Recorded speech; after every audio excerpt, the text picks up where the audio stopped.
as Elizabeth Taylor and her sixth husband of 7 marriages were having such a good time in Israel that they extended the visit until Saturday, did some sightseeing, and met with Israeli Prime Minister Yitzhak Rabin. In Israel, we had sent our cameras to the home of this marvelous woman. Ladies and gentlemen, the former Prime Minister of the State of Israel, Golda Meir.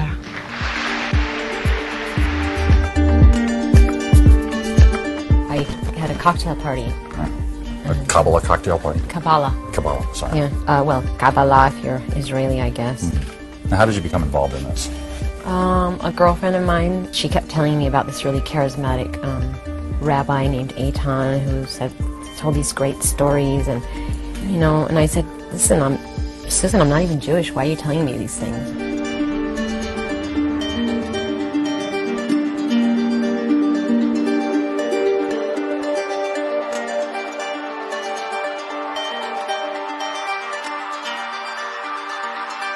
And I guess from a Palestinian perspective, say, why are we shown as the rapist? If you ask the UN, they have ample evidence of Palestinians and Lebanese being raped, sodomized by Israeli jailers. Mm-hmm. Why the Palestinian was presented as the rapist? Is it more palatable to see a Palestinian raping than an Israeli? Hardcore jihadis right here in Germany. They're a threat to both countries.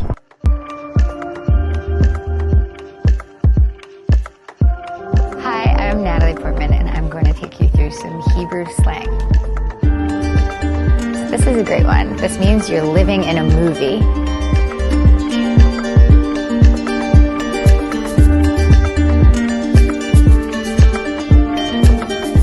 Afa alayich, or afa alecha, which means in English, flying on you. And basically when you say afa alayich, it means that I love you so much. אני עפה עלייך. So, אני עפה עליכם.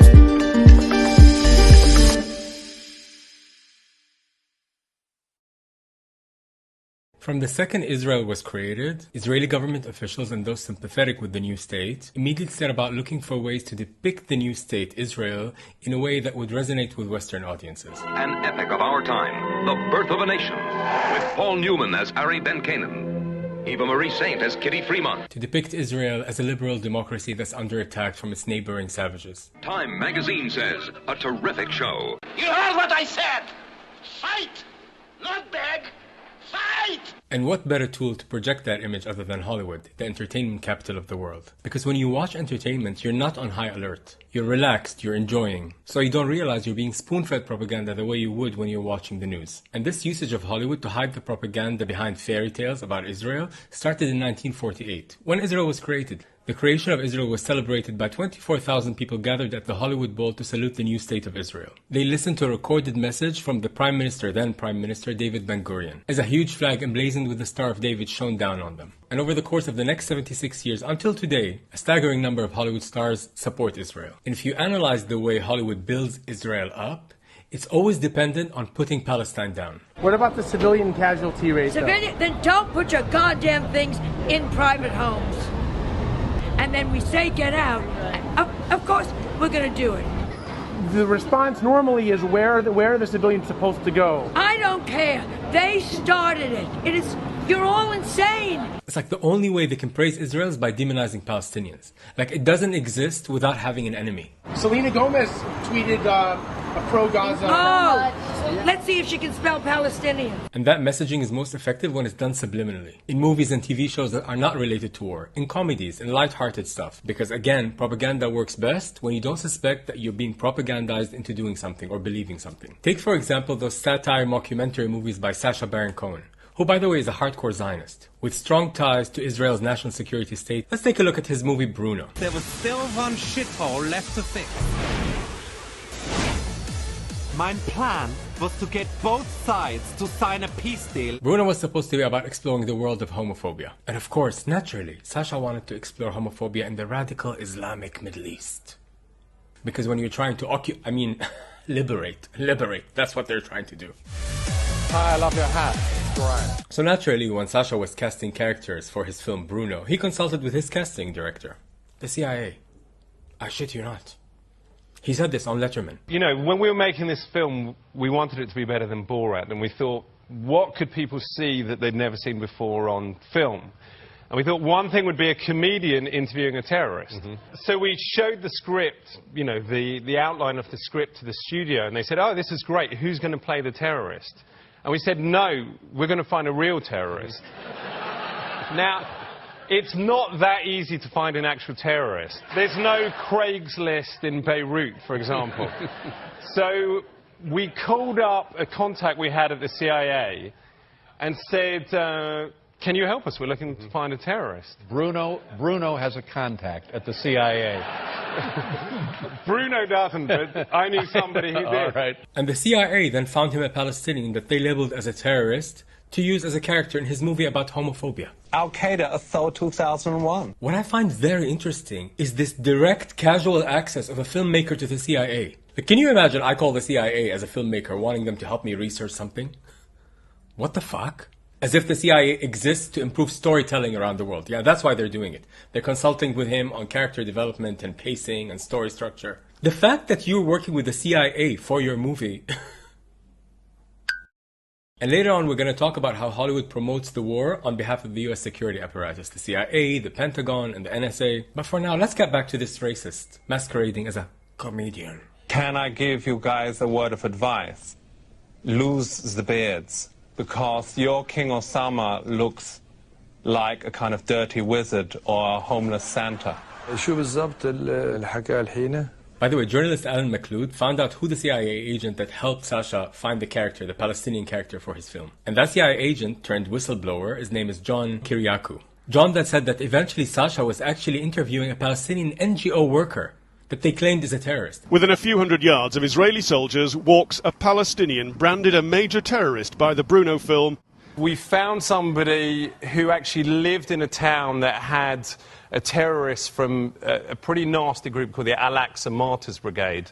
Ayman Abu Aita not only lives openly, but frequently travels abroad. It took our producer, Samir Bazbaz, 2 phone calls and 10 minutes to find someone the film sets up as a man in hiding. Is your number in the phone book? Your telephone? Yeah. I thought I needed some security to get to the terrorist. The guy picks this secret location. This was the location, the Everest Hotel. Ayman Abu Aita is in the Fatah party. The film fails to identify him as a Christian when the character Bruno asks him about the Muslim Osama bin Laden. And this poor guy lost his job because of the portrayal of him as a monster in the film. And later, by the way, he sued for 9 figures, which they settled out of court with him. And you know when people settle out of court, that means they want... And it's an admittance of guilt. But the most fascinating and twisted part of that story is what didn't make the cut in the film. You know, Sacha Baron Cohen's mockumentary films is where he's playing a character, but none of the people that he's talking to know that it's a character. So it's filmed like a documentary, but he's acting, but everyone else thinks it's real. So in this movie, Bruno, he goes around being his most camp self and kind of like trying to trigger a homophobic reaction out of people. And they filmed in Jerusalem. And John, that ex-CIA agent, said that there was one scene they filmed in Jerusalem where Bruno was acting camp. Now, normally Israel is presented as a gay haven, right? But while filming, Sasha was chased down by a group of homophobic Israelis who wanted to lynch him.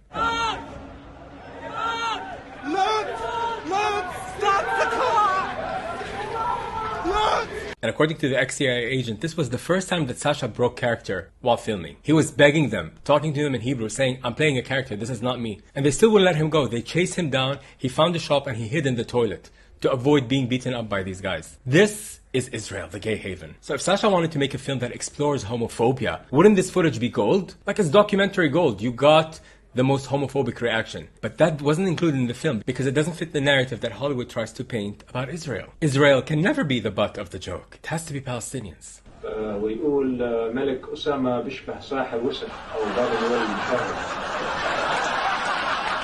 Little background on Sasha. He went to an elite school in the UK, English guy, and idealized Shimon Peres. So when you zoom out and you look at his entire body of work, especially when you see what the writers of his movie Borat and Bruno have been saying about the genocide in Gaza, they're genocidal statements. No one knows what it is to be a Palestinian.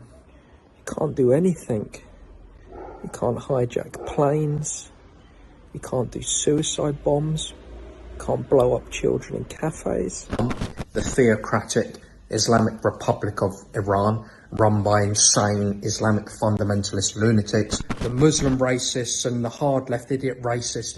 But these pro-Palestine extremist wankers are fucking arrogant, disgusting. And I just want to give a quick message to all the generals in the IDF who was involved in the recent attack on the penises and testicles of Hezbollah. You know, as that journalist Alan McLeod said, it really feels like these are rich Anglo-Israeli guys making fun of Muslims. By the way, Sasha has been lobbying to ban TikTok. He's calling it the biggest anti-Semitic movement since the Nazis. This got nothing to do with anti-Semitism. This is just about silencing all the voices that are trying to debunk the lies that are spun by the Zionist state with the help of Hollywood. Now you're probably asking yourself, maybe Hollywood just likes to do the right thing. That's funny. Tell another one. No, seriously, you might be asking yourself, but what is wrong with Hollywood defending Israel? Like maybe they're doing it because it's the moral thing to do, right? Let me tell you a little bit about the morality of Hollywood, yeah? In 2003, at the Oscars, when Michael Moore won documentary for Bowling for Columbine, and that year America was planning to invade Iraq, and Michael Moore chose to use his acceptance speech by bringing all the other documentary filmmaker nominees in the category and spoke on their behalf when he said, "We are all against this war, this fictitious war." We live in a time where we have a man sending us to war for fictitious reasons. We are against this war, Mr. Bush. Shame on you, Mr. Bush. Shame on you. Everyone was booing him. And the people who weren't were just silent, like all the actors sitting in the front, like Nicole Kidman. But what was very interesting, which brings us to the point of the lack of morality in Hollywood, that same awards ceremony, that same Oscars, Roman Polanski won Best Director, and he couldn't attend because he was convicted of raping a 13-year-old. He got a standing ovation from all these clowns in the room. Goes to Roman Polanski for the pianist.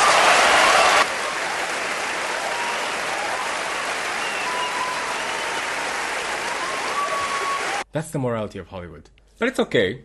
We can forgive Roman because he won Best Director for a movie about the Holocaust. I'm sure you've heard about the actress Melissa Barrera from Scream, who was fired from the Scream franchise, and Susan Sarandon, who was dropped by her agent for speaking up for Palestine. But there was one agent at one of the top acting agencies in Hollywood, Maha Dakhil, a Palestinian woman, who early on mentioned the word genocide. And she was going to be fired, and then because Tom Cruise actually interfered, she got demoted and basically silenced. Were you silent, or were you silenced? By the way, it's very ironic that more debate about Israel is allowed within Israel than in Hollywood. I have an Israeli barber. He does my beard. And while he was cutting my beard, he was asking me about my thoughts on Israel-Palestine. And I noticed that the closer the blade got to my throat, the more I became pro-Israeli. That's how it feels talking about that conflict while wanting to succeed in Hollywood. By the way, this environment of toxic peer pressure and arm twisting using money and power has always been there in Hollywood. And they always use it to silence any voice that stands up to the war machine, which Israel is a big part of. Hey everyone, this is Wissam from Gaza.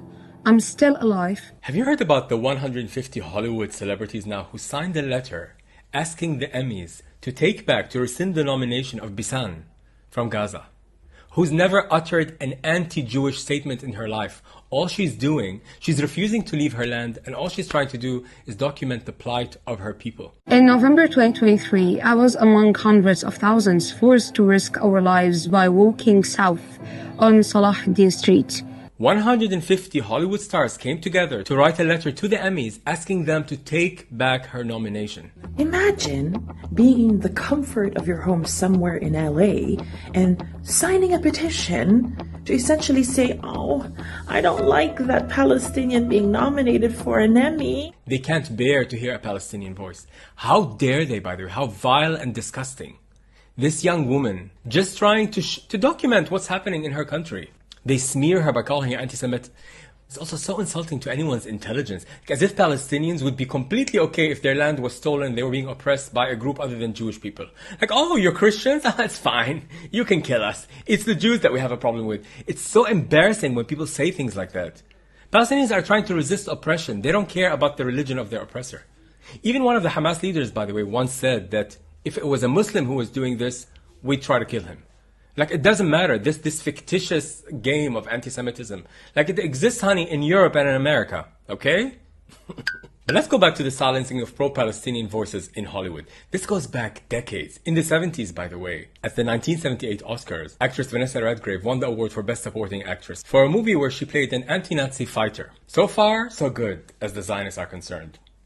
But the previous year, when her film was already out, Vanessa Redgrave sold 2 of her private houses to fund a documentary about the Palestinian cause. She called it The Palestinian. After her Oscar nomination for Julia was announced, far-right radical group Jewish Defense League, which again, by the way, they're always hiding behind the Star of David and Judaism. The Jewish Defense League is a terrorist organization. First of all, they threatened the members of the Academy with repercussions if they voted for Redgrave. Then they put a bounty on Redgrave's head and picketed Oscar night, calling her Arafat's whore, burning her effigy. And a Jewish Defense League member was later convicted of trying to burn down a Los Angeles theater which had been set to screen the Palestinian documentary by Vanessa Redgrave. So then it was a great shock to the Jewish Defense League that the Academy still voted for Redgrave to win the Oscar that year. And this brings us to Vanessa Redgrave's speech, which is played by...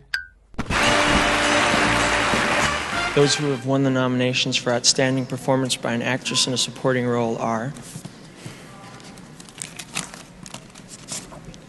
And the winner is Vanessa Redgrave in Julia.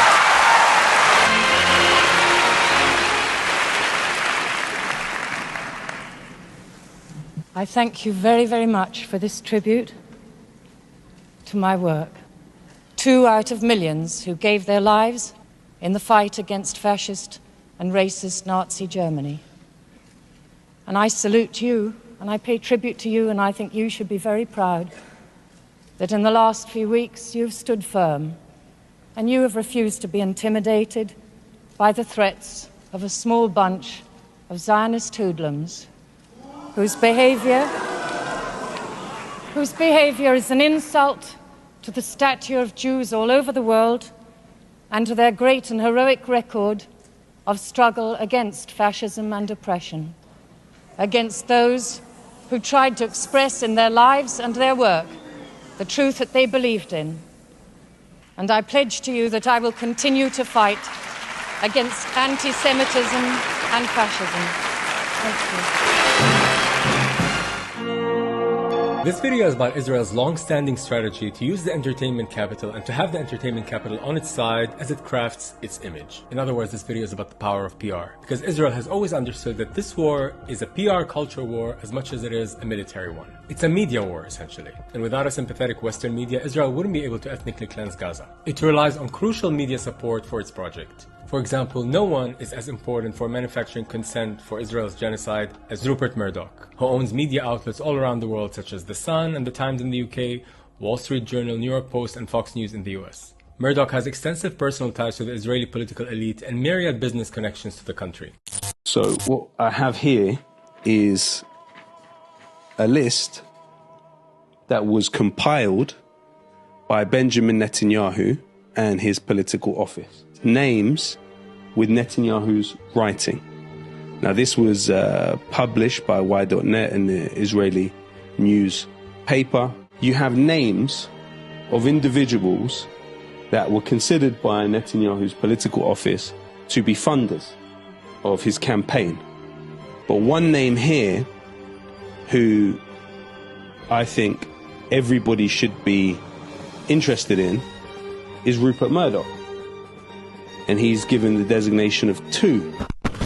So this man, whom Netanyahu considers a close ally, owns half the media. Hollywood has long enjoyed a special relationship with Israel, both on and off the screen. In 1978, there was a variety TV show on ABC, starring more than 30 of the biggest names in Hollywood, sports, and TV. They were celebrating Israel's 30th birthday. The show culminated in Barbra Streisand, the bigger singer at the time, who sang 3 of her biggest hits, and then interviewed live Golda Meir, then Prime Minister of Israel. It's wonderful to hear your voice. I wish I could see your face. It was a fantastic piece of TV where Golda Meir was acting like she's all nervous about being in the public eye, and Barbra Streisand was kind of calming her down. Girl, this woman has nerves of steel, this Golda Meir. Golda Meir, who's presented as this kind of Jewish, loving grandmother, mother figure. You know what this woman once said? This is a statement which is typical of Israel. We may be able to forgive Palestinians or the Arabs for killing our children, but we will never forgive them for forcing us to kill their children. The fuck? Nobody forced you. You traveled thousands of miles, came to us, and killed our children, and continue to kill our children. But anyway, let's get back to Golda Meir at that 30th anniversary of Israel and Barbara Streisand interviewing her. Barbara Streisand was introducing her as this fierce girl boss, kind of. Like Zionists were spinning this identity politics years before anyone else did. Before it was fashionable for ladies to be in positions of importance and responsibility, there was a woman. Like, you know how they try to distract from their war crimes by talking about how Middle East doesn't have gay rights or women rights? They were doing it, they're trailblazers. They were doing it in the 70s. And basically Barbara Streisand was, here's a woman who went out and did a thing. You know how Barbara Streisand, she thinks she's sexy, like she does this weird voice. She went out and did a thing. Went out and did her thing. What? She actually believes this stuff. Because the support for Israel in Hollywood is not just driven by finance, it's also ideological and financial, of course, and driven by what the market needs. The head of the Jewish Federation of Greater Los Angeles, Jay Sanderson, once said, there is no country that has a stronger relationship with Hollywood than Israel. The development of Israel as a creative source for Hollywood was decades in the making. These efforts helped Tel Aviv become a major incubator of the industry, leading to local Israeli shows being adapted in the US, shows like Homeland. An American prisoner of war has been turned. You're suggesting that Abanazir planted intelligence in his own safe.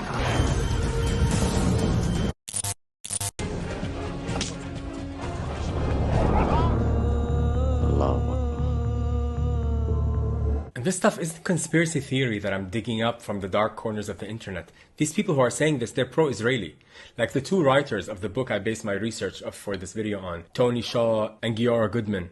These two people are pro-Israelis. One is an expert in the Hollywood archives, and the other is an expert in the Israeli archives. And this is stuff that they say themselves. I mean, Hollywood has never done with any other country, and this is what our research found, that no country like Israel has been celebrating that way by Hollywood over the past century or more, and that was just a wonderful find for me. And I was surprised again and again to find just how much effort had been put in by Israeli government officials, by Israeli IDF officers into bringing over to Israel's cause what is the global entertainment capital. So basically the Israeli government saw early on the value of using entertainment as a propaganda tool. Let me give you an example. You know about the Entebbe rescue operation in 1976. In 1976, two German leftists paired up with the Popular Front for the Liberation of Palestine and hijacked an Air France plane with 105 Israeli passengers and directed the plane to Entebbe, in the hope their cause will be supported by the Ugandan leader Idi Amin. The hijacking was meant to force Israelis to negotiate for the release of jailed Palestinians. Call upon revolutionary movements everywhere to focus the attention of the world on the Palestinian people's struggle. Now, Israel is known for its vehement opposition to negotiating with terrorists, otherwise known as Palestinian human beings. But in 1976, Israel surprised everyone by agreeing to negotiate, and then secretly launched a mission to rescue the hostages in what became known as one of the boldest Israeli operations.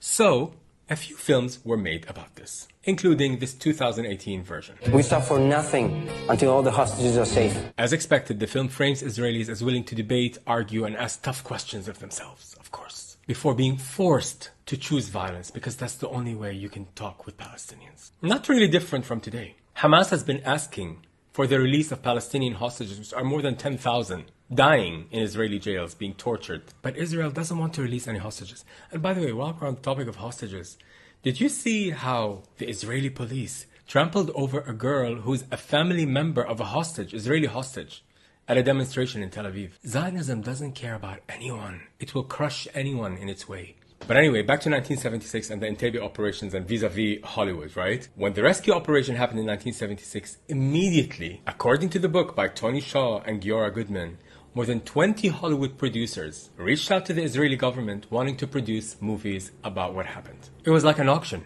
And then the Israeli government turned to the most celebrated writer at the time, Ephraim Kishon, to help them select the best company to make the film. And one of those companies was Warner Brothers. Kishon actually explained this in internal documents. And he says, and he explains, what is the value of having one of Hollywood's biggest action stars at the time? And he's discussing a few names. The person who is sitting at row 40 at the top, the top of the cinema, identifies with a positive figure who is an Israeli hero.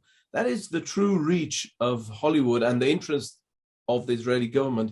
By the way, Tom and Giora's book highlights a very important figure in Hollywood, Arnaud Milchan.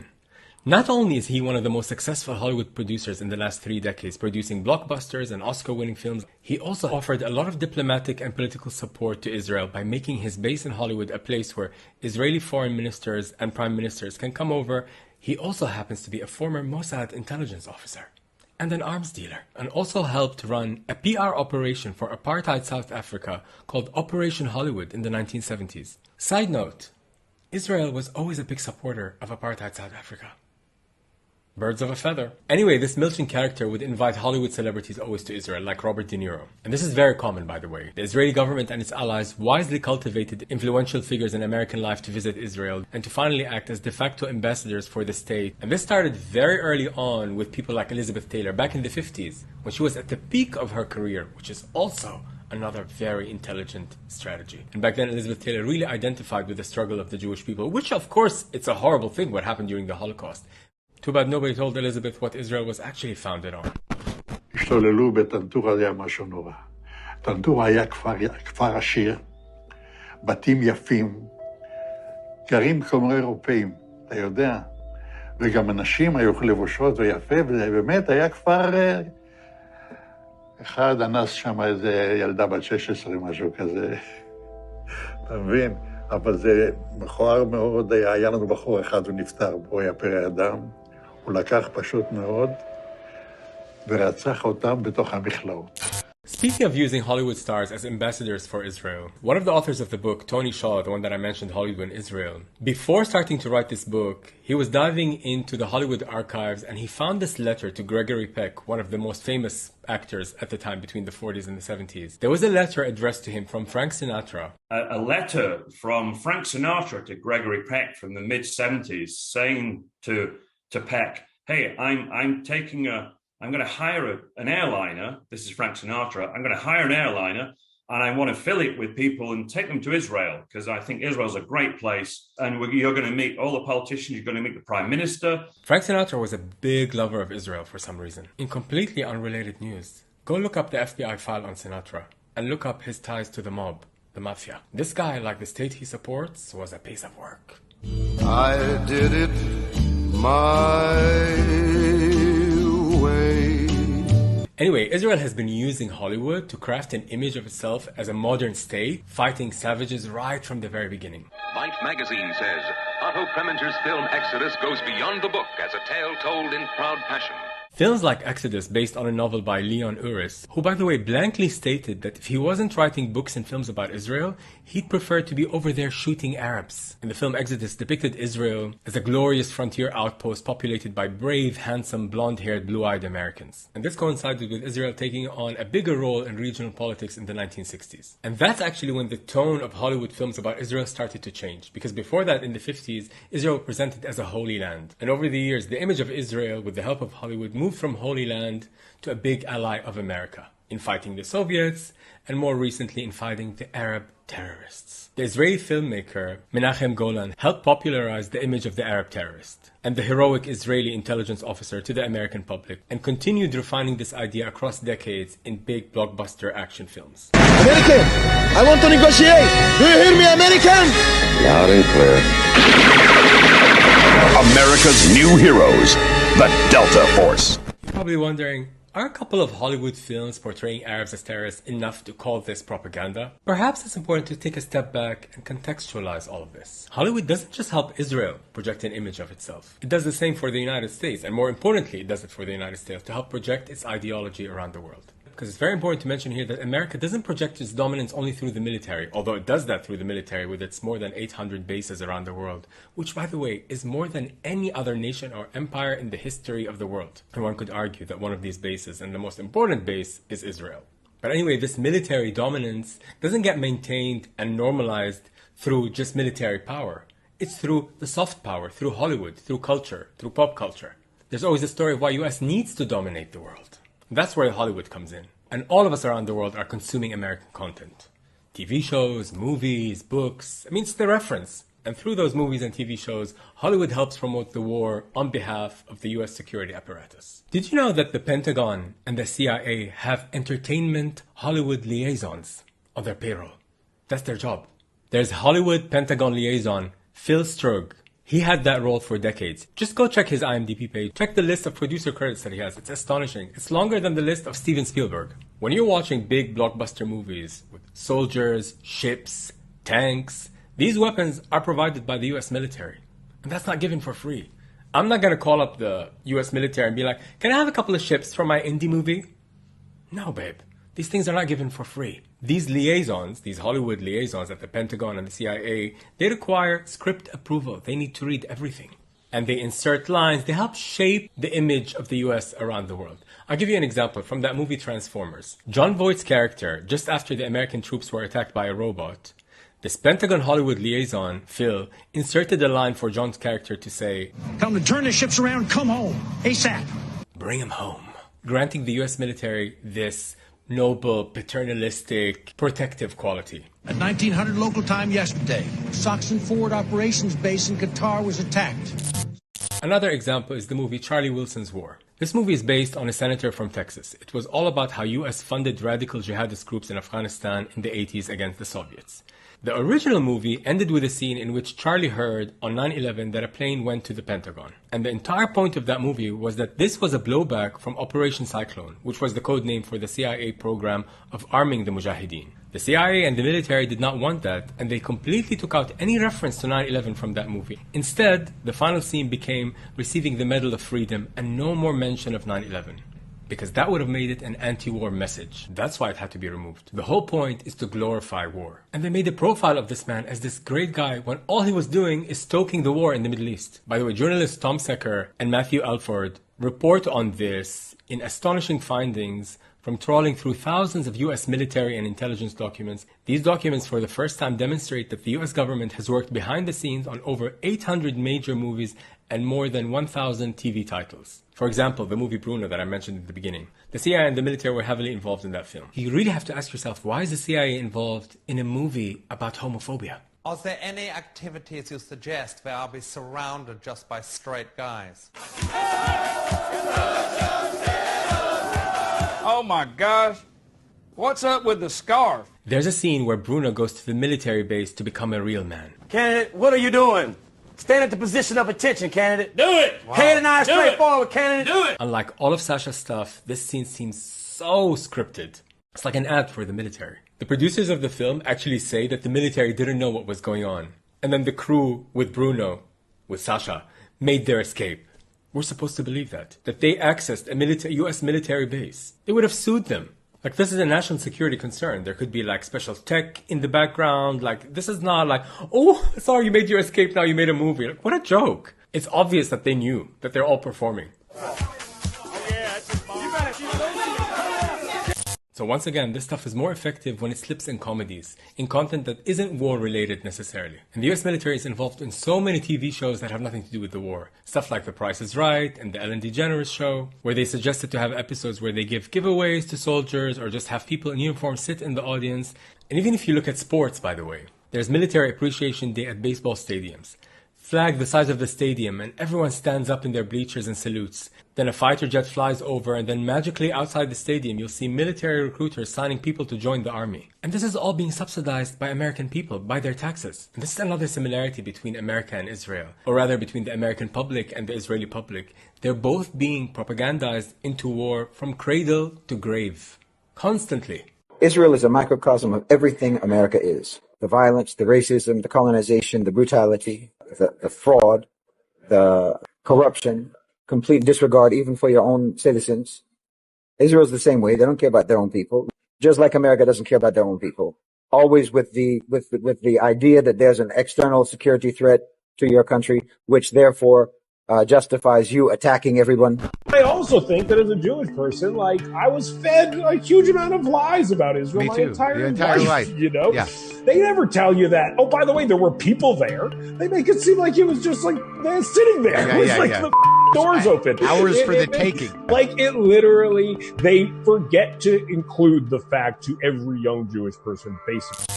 But the good news, because I always want to end my videos on a good note, is that this relationship between Israel and Hollywood, there's starting to be some cracks. And actually you can argue that that speech by Vanessa Redgraves in the 70s was the beginning of the crack. And the crack has been growing ever since then, and we cannot lose hope. Because if we are to dismantle this terrorist entity which has hijacked Judaism, as it mercilessly wipes Palestinians off the land it wants to steal, we have to remain hopeful and know that maybe the change is not going to happen in our lifetime.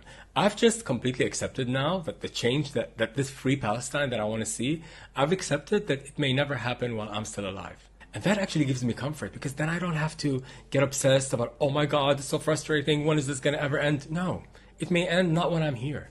But I'm happy to be part of a small seed, and I get this inspiration from watching Palestinians on the ground. Like the other day, this thing popped up somewhere on my feed by Rifat Al-Hariri, the poet, who was killed by Israel. We know that it's very bleak, it's very dark. There's no way out. If there's no water, there is no way out of Gaza. What should we do? Like drown? Like commit mass suicide? Is this what Israel wants? And we're not going to do that. And I was telling some friend the other day that I am an academic. Probably the toughest thing I have at home is an expo marker.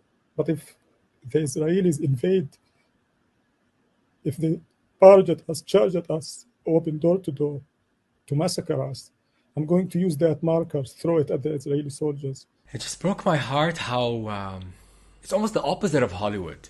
It doesn't have this grandness like you're on a stage and receiving Oscars. Like Palestinians are just trying to have their voice heard by anyone who will listen. Like another guy that I've been following on Instagram, this young guy, he used to do these gardening tutorials and plant trees, and he was killed, 19-year-old boy, Mido, his name. Let me show you what a day of my tent life looks like. I started the day with a cup of coffee, and then I went to lay down because it was so hot. After a bit, I took my phone and laptop to charge him. This is what they look like. And when I got there, I ordered a lemonade. So refreshing. As I waited for them to charge, I started working on designs for my new Seeker project. I then got the phone and went to get a haircut. I need one. Tell me how it looks.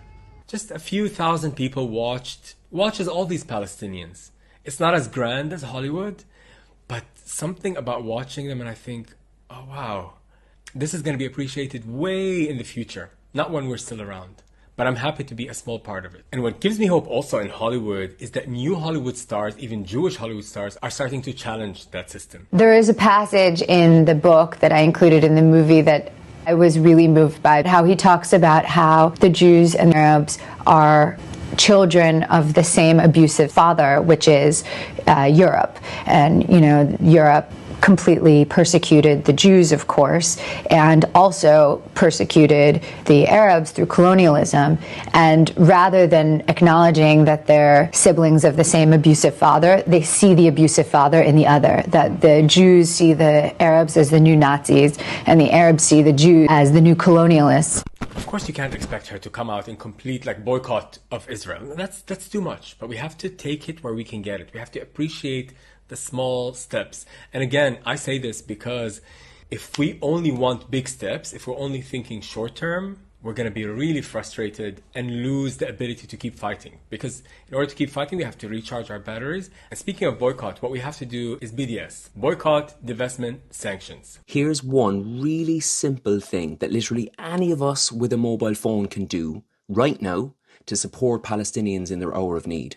The No Thanks app gives you the opportunity to scan a product in any supermarket anywhere in the world and see if the manufacturer is connected to this brutal Israeli regime, and then you can boycott.